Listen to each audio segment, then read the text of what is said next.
আসন্ন ত্রয়োদশ জাতীয় সংসদ নির্বাচনে সব থেকে আলোচনায় ঢাকা ৮ আসন।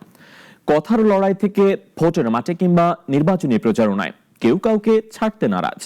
এই আসনের মূল প্রতিদ্বন্দ্বী বিএনপির মির্জা আব্বাস এবং এনসিপির নাসিরউদ্দিন পাটোয়ারি একে অপরের বিরুদ্ধে অভিযোগের তীর ছুঁড়ে চলেছেন। ইমরান শেখের রিপোর্টে বিস্তারিত।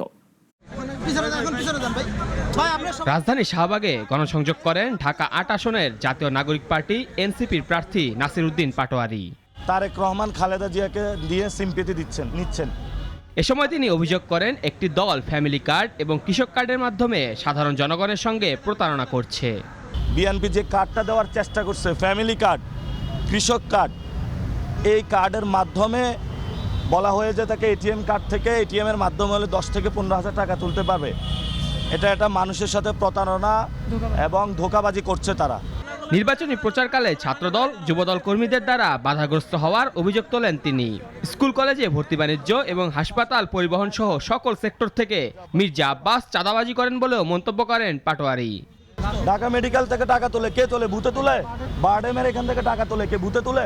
এগুলো তো বুথে তুলে না, ওই বুথটা হলো মির্জা আব্বাস। এটা হাওয়ার মধ্যে থাকে আর একটা সন্ত্রাসী বাহিনী পালে, চাঁদাবাজি করে। ও টাকা দেওয়ার সময় কে চাঁদা রসিদ দেয় নাকি?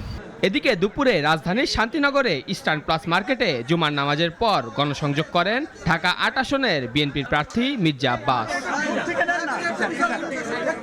এ সময় সাংবাদিকদের প্রশ্নের জবাবে মির্জা আব্বাস জনগণের সিদ্ধান্ত এবং ভোটের মাঠে দেখা হবে বলে জানান। জনগণের সিদ্ধান্ত সকল সময় সঠিক।